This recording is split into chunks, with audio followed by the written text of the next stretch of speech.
Salve a Cristo obediente, salve amor onipotente, que te entregou a cruz, que te recebeu na luz. O Cristo obedeceu até a morte, humilhou-se, obedeceu o bom Jesus.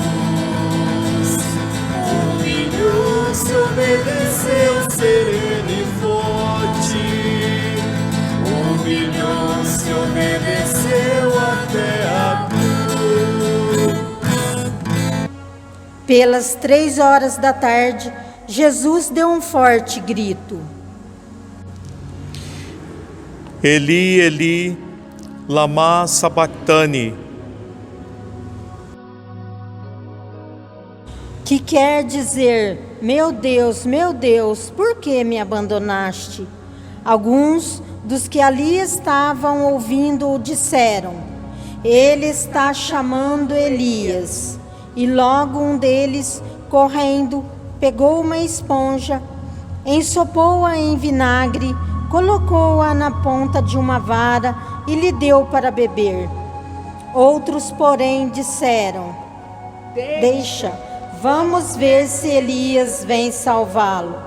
Então Jesus deu outra vez um forte grito e entregou o Espírito. E eis que a cortina do santuário rasgou-se de alto a baixo, em 2 partes. A terra tremeu e as pedras se partiram. Os túmulos se abriram e muitos corpos dos santos falecidos ressuscitaram. Saindo dos túmulos, depois da ressurreição de Jesus, apareceram na cidade santa e foram vistos por muitas pessoas.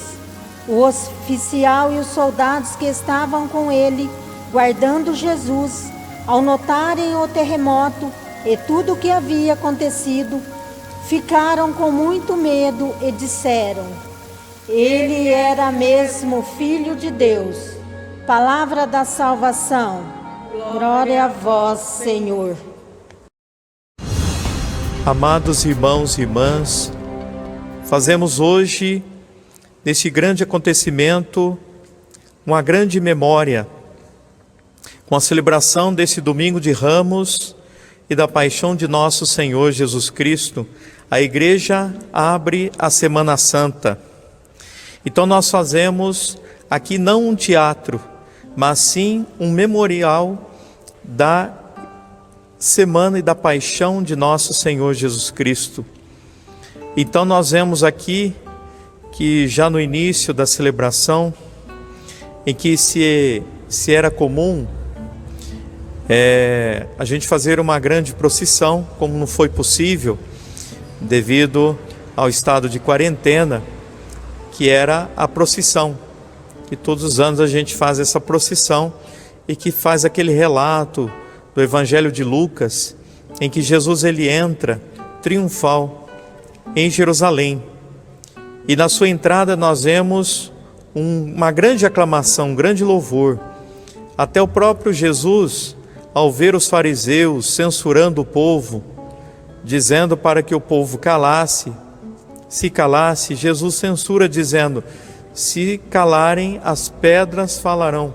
O próprio Jesus, então, ele aceita esse louvor do povo. Assim também nós vemos também nesse dia de domingo de Ramos, fazemos a Jesus um grande cortejo de louvor. E assim como na época de Jesus foram se organizando esse cortejo para louvá-lo. Então, lembrando que hoje não é um fato histórico que a gente vai relembrar e nós vamos contar uma historinha, não. Hoje nós vamos fazer memória, ou seja, nós vamos atualizar esse acontecimento para o dia de hoje. E vamos trazer lá do primeiro século para hoje, para 2020. Quem é Jerusalém hoje? Vamos atualizar isso. Eu penso que Jerusalém hoje é nosso coração, nossa cabeça, nossas famílias. Jerusalém hoje é nossa sociedade. E como é que nós estamos acolhendo Jesus que vem? Lembrando que Jesus, Ele censura as pessoas que pedem para se calar. Aqueles que estão querendo fazer um louvor para acolher o Senhor, o Rei que entra. E a sociedade hoje muitas vezes tenta calar a voz de Deus, a voz do povo que clama. Muitas pessoas incomodam, sentem-se incomodadas com a religião, estão sempre criticando a religião, estão sempre criticando as pessoas que estão dentro de um templo rezando, fazendo o bem. Então a celebração de hoje nós iniciamos com o Hosana, que vai depois culminar ali numa cruz, no crucificam.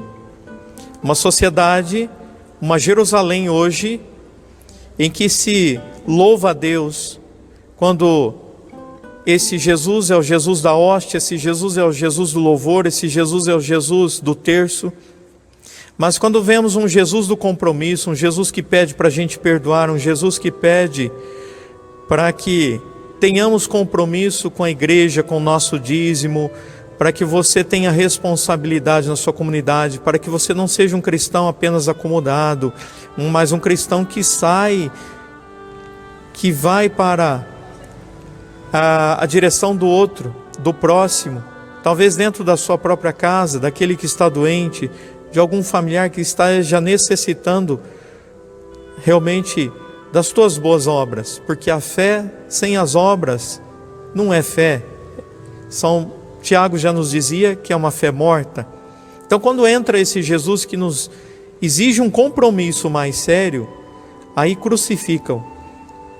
Mas quando nós vemos uma sociedade que quer um Jesus milagroso, um Jesus que faz mágica, que atende todos os nossos desejos, nossos pedidos. Então hoje Jesus entra em Jerusalém. E Ele quer também entrar triunfante na sua Jerusalém, que é a sua cabeça, nos seus medos, nos seus pecados, nas suas fraquezas. E Ele quer triunfar aí dentro.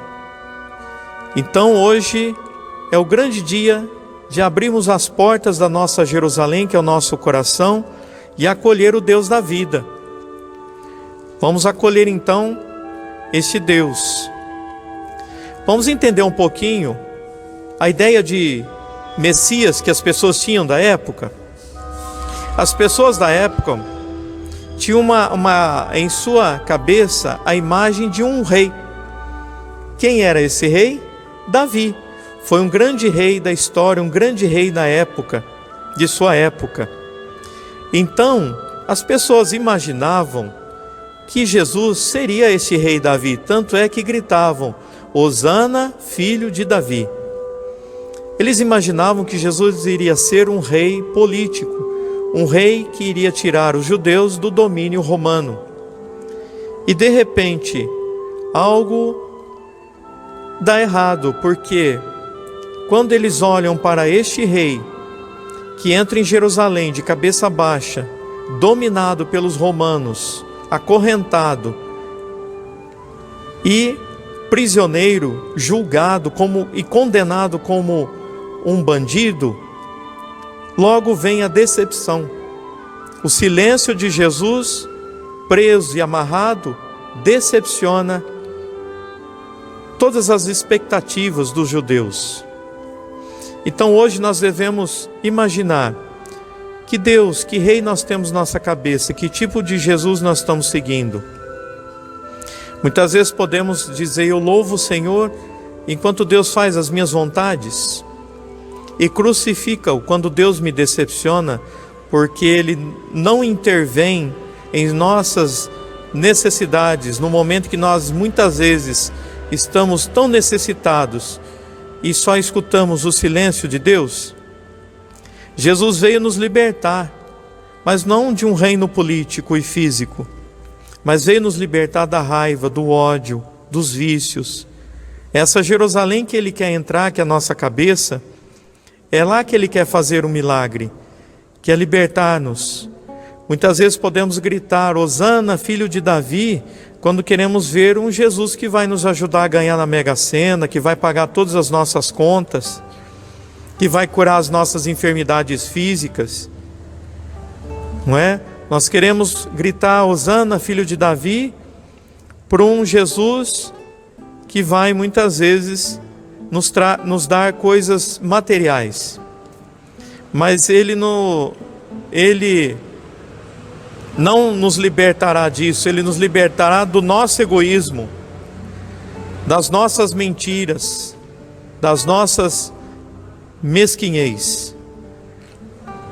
Jesus vem montado, no terceiro plano aqui a gente olha, Jesus montado humildemente num jumentinho, demonstrando a cada um de nós a simplicidade de um Deus que vem, de um Deus que é submisso à vontade do Pai, de um Deus que entra em silêncio. Ele disse, Senhor, por que me abandonastes? Veja que ele entregou-se totalmente ao Pai, às mãos do Pai, ao abandono do Pai. Então ele veio e esvaziou-se de si mesmo. Como a gente olha ali na cruz, né? O abandono total. Jesus, ele se esvaziou de si mesmo. Precisamos então aprender a nos esvaziarmos de nós mesmos. Essa é a resposta. O que significa se esvaziar de si mesmo? Significa que ser cristão não é ser voluntário numa instituição filantrópica. Isso existe muitas ONGs por aí, existe muitas instituições por aí. Cristão não é voluntário em igreja alguma. As pessoas confundem, olha, padre, quantos voluntários você tem lá ajudando na sua igreja, né? Quantos voluntários? Eu disse, nenhum. A Igreja Católica não tem voluntários, a Igreja Católica tem filhos. E quem se coloca como voluntário deve se recordar daquela palavra que o Senhor diz: eu não tenho servos, eu não vos chamo de servos, e sim meus filhos. Deus tem filhos e não servos, porque um servo não conhece o seu patrão. Um empregado, um voluntário não conhece o teu patrão, mas o filho sim. Então, olhando para esse Jesus que se abandona e diz, ele renunciou-se a si mesmo, nós somos chamados a renunciar ao nosso egoísmo, porque o voluntário, muitas vezes, ele trabalha, ele serve, mas ele quer algum benefício também. E na igreja, o único benefício que a gente tem é o amor de Deus. Quem não trabalha na igreja por amor, ele se afasta logo, logo. Ele se revolta com Deus porque ele trabalha, ele serve a igreja, ele ajuda a comunidade e muitas vezes quando mais ele necessitou de Deus, Deus se calou. Então a mesma decepção dos judeus lá de Jerusalém na época pode ser a sua hoje também. Por isso que a gente chama de fazer memória, ou seja, trazer esse acontecimento atual na tua vida e ver se a gente não está fazendo a mesma coisa com Jesus o que o povo fez naquela época. Então Jesus não abriu a boca. Ele acometeu-se então deste silêncio total. São Bernardo, ele comenta essa pregação hoje dizendo assim: como eram diferentes as vozes umas das outras na época de Jesus. Uma hora as vozes gritam, fora, fora, crucificam.